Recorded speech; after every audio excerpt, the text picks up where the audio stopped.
மேகாவை கோயிலுக்கு கூட்டிகிட்டு வந்திருக்காங்க. மரகதம் அவங்க மாமா 2 பேருமே சேர்ந்து கூட்டிகிட்டு வந்திருக்காங்க. கூட்டிகிட்டு வந்து இங்கே பாரு இந்த பரிகாரம்லாம் நீ கரெக்டாக பண்ணணும் அப்படின்னு சொல்கிறாங்க. சரி நான் எல்லாமே கரெக்டாக பண்ணுறேன் அப்படின்னு சொல்லிட்டு குளிச்சுட்டு அந்த புடவையெல்லாம் கட்டிட்டு அழகாக தீச்சட்டிலாம் எடுத்துகிட்டு போகிறாங்க. எடுத்துகிட்டு அப்படியே சுற்றி வராங்க. இனி இந்த வாட்டியாவது கரெக்டாக பண்ணணுமா பரிகாரம் அப்படின்னு சொல்லிட்டு ஐயர் சொல்கிறாரு. எல்லாம் கரெக்டாக பண்ணிவிடுவேன் அப்படின்னு சொல்லிட்டு போயிட்டு சுற்றி வராங்க.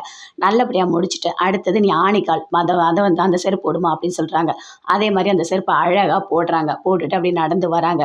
அதை பார்க்குறாங்க மரகதமும் அவங்க மாமாவும். என்ன வழியே இல்லாமல் சாதாரணமாக நடந்து வரா, இவ ரொம்ப பண்ணுவாளே ஆனால் கரெக்டாக பண்ணுறா எல்லாமே, ஏதோ சந்தேகமாக இருக்கே அப்படின்னு சொல்லிட்டு 2 பேருமே யோசிச்சுட்டே வராங்க. ஆனைக்கால் நடந்து முடிச்சுட்டாங்க. சரி பார்த்து கழட்டுமா அப்படின்னு சொல்லிட்டு அந்த ஐயர் சொல்கிறாரு. அதே மாதிரி கழட்டுறாங்க. கழட்டிட்டோன்னே 2 பேருமே யோசிக்கிறாங்க. என்ன எந்த வழியும் இல்லாமலே இருக்கே அப்படின்னு சொல்லிட்டு அப்படியே போய் மேக ஒரு ஓரமாக உட்காராங்க. உட்காந்து அந்த சாக்ஸு எல்லாமே கழட்டுறாங்க.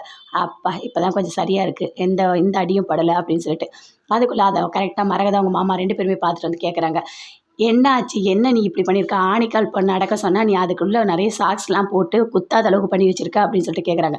ஆமாம் பின்ன குத்தினா எனக்கு வலிக்காதா? அதனால தான் நான் இப்படிலாம் பண்ணேன் அப்படின்னு சொல்லிட்டு மேகா சொல்கிறாங்க. நீ திருந்தவே மாட்டியா மேகா? ஏன் மேகா நீ இப்படிலாம் பண்ணிகிட்டு இருக்க அப்படின்னு சொல்லிட்டு பயங்கரமாக மரகதமும் அவங்க மாமாவும் டென்ஷனாக பேசிகிட்டு இருக்காங்க. அங்கேருந்து பார்க்குறாரு சாமியார். பார்த்துட்டு கிட்ட வராரு. ஏய் பேய் நீ எங்கே இங்கே வந்திருக்க அப்படின்னு சொல்லிட்டு பயங்கரமாக ஒரு மாதிரி நல்ல சாட்டை எடுத்துகிட்டு வராரு. அப்படி மேகாவையே பார்த்துட்டு வர்றாரு. ஐயோ இவங்க என்ன பண்ணுறாங்க? நான் நல்லா தானே இருக்கேன், என்ன பண்ணுறாங்க அப்படின்னு சொல்லிட்டு அப்படியே பார்த்துட்ருக்காங்க. சாட்டி எடுத்து அடின்னு மேகாவை அடிக்கிறாங்க. பயங்கரமாக அடிக்கிறாரு. சுற்றி சுற்றி ஓடுறாங்க கோயிலில். ஐயோ வலி தாங்க முடியல, என்னை விட்டுருங்க விட்டுருங்கன்னு. ஏய் பேயே நீ போ, பேய் தானே மேலே இருக்க அப்படின்னு சொல்லிட்டு அப்படி சொல்லி அடிச்சுட்டே இருக்காரு. ஐயோ என்னை விட்டுருங்க, என் மேலே பேயெலாம் இல்லை, நான் நல்லா தான் இருக்கேன், ஐயோ செய்து என்னை விட்டுருங்க அப்படின்னு சொல்லிட்டு மேகா பயங்கரமாக கத்துறாங்க. அப்போ கூட விடவே இல்லை. அடிச்சுட்டு தான் விடுறாங்க. என்ன பாட்டி பண்ணிகிட்டு இருக்கீங்க? கொஞ்சம் கூட அறிவே கிடையாது உங்களுக்கு? நான் நல்லா தானே இருக்கேன், என் மேலே பேய் இருக்குன்னு சொல்லிட்டு கூட்டிகிட்டு வந்து கோயிலுக்கு பரிகாரம் பண்ண சொல்லி இப்படி சாட்டையில் போட்டு அடிக்கிறீங்க அப்படின்னு சொல்லிட்டு மேகா பயங்கரமாக கத்துறாங்க. சரியாயிடும் இனிமேல் உனக்கு பேயெல்லாம் போயிடும் அப்படின்னு சொல்லிட்டு இருக்காங்க. அங்கே வந்து செல்லம்மா சித்து எல்லாருமே காரில் வந்துகிட்டே இருக்காங்க. ரொம்ப சந்தோஷமாக வராங்க கோயிலுக்கு வந்தோடனே சொல்கிறாங்க எல்லா பரிகாரமும் பண்ணணும் அப்படின்னு சொல்லிட்டு. சரி நீங்கள் போயிட்டு ஃபஸ்ட்டு வந்துட்டு பொங்கல் வச்சுட்டு வாங்க, அப்புறமா பூ மிதிக்கலாம் அப்படின்னு சொல்லிட்டு ஐயர் சொல்கிறார். அதே மாதிரி மேகா எல்லாருமே போயிட்டு ஆர்த்தி எல்லாருமே போயிட்டு பொங்கல் வைக்கிறாங்க. பொங்கல் அழகாக பொங்கி வருது. அப்படியே பார்க்குறாங்க. ரொம்ப சந்தோஷமாக பொங்கல் வந்து நல்லபடியாக பொங்கி வந்திருக்கு அப்படின்னு சொல்லிட்டு எல்லாமே பண்ணிகிட்டு இருக்காங்க. மேகா யோசிக்கிறாங்க. எல்லாமே கரெக்டாக இருக்குது, பூக்குடியாக இறங்குறீங்க, எப்படி சாக போகிற பாரு அப்படின்னு சொல்லிட்டு சித்து யோசிக்கிறாங்க.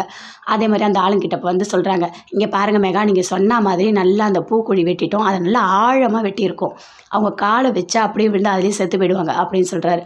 சரி சூப்பராக பண்ணியிருக்கீங்க, தேவையான பணம் எல்லாமே நான் தரேன் அப்படின்னு சொல்லிட்டு மேகா பணம் கொடுக்குறாங்க. வராங்க. அங்கேருந்து பொங்கல்லாம் வச்சுட்டு சாமிக்கிட்ட கொடுக்குறாங்க. படைக்க சொல்லுங்கள் அப்படின்னு சொல்லிட்டு செல்லம்மா சொல்கிறாங்க. அதே மாதிரி கோயிலில் நல்லா படையெல்லாம் வச்சு சூப்பராக சாமிக்கிட்ட படைக்கிறாங்க. படைச்சிட்டோன்னே ஓகே எல்லாமே ரெடி ஆகிடுங்க, அங்கே பூ மிதிக்கணும் அப்படின்னு சொல்கிறாங்க. அதே மாதிரி சேர்த்து போயிட்டு நல்லா குளிச்சுட்டு ட்ரெஸ் எல்லாம் போட்டுட்டு அப்படியெல்லாம் எடுத்துகிட்டு வராரு. நெருப்பு மிதிக்கிறதுக்கு எல்லாமே ரெடியாக இருக்குது, சாமிக்கிட்ட நல்லா வேண்டிக்கங்க, நல்லதே உங்களுக்கு இனிமேல் நடக்கும் அப்படின்னு சொல்கிறாங்க. அதே மாதிரி சித்து நெருப்பில் இறங்கிறதுக்காக ரெடியாக இருக்கார். அதை பார்த்தோன்னே அப்படியே மேக சந்தோஷமாக இருக்காங்க. போ நெருப்பு மிதிக்க போறியா போ, அப்படியே திரும்பி வரவே மாட்டீங்க, அப்படியே போயிடுவீங்க, எல்லா ஏற்பாடும் நான் பக்காவாக சூப்பராக பண்ணிட்டேன் அப்படின்னு சொல்லிட்டு மேக சந்தோஷமாக சிரிச்சிட்டு இருக்காங்க. சித்து அப்படியே நெருப்பில் இறங்கும் போதே அப்படியே ரொம்ப உள்ளே போகுது காலு, அப்படியே ஒரு மாதிரி தடுமாறுறாரு. எல்லாருமே பார்க்குறாங்க என்னாச்சு சித்துன்னு அப்படியே பார்க்குறாரு. இருந்தாலும் அவர் முயற்சியால் அப்படி நடந்து வராரு. நீ கண்டிப்பாக அந்த நெருப்பு மிதித்து முடிக்க மாட்டேன் அப்படின்னு சொல்லிட்டு மேகா அப்படியே சந்தோஷமாக பார்த்துட்டு இருக்காங்க. செல்லம்மா எல்லாருமே பார்க்குறாங்க என்ன ஆச்சு அப்படின்னு சொல்லிட்டு சித்து நடக்கிறாரு.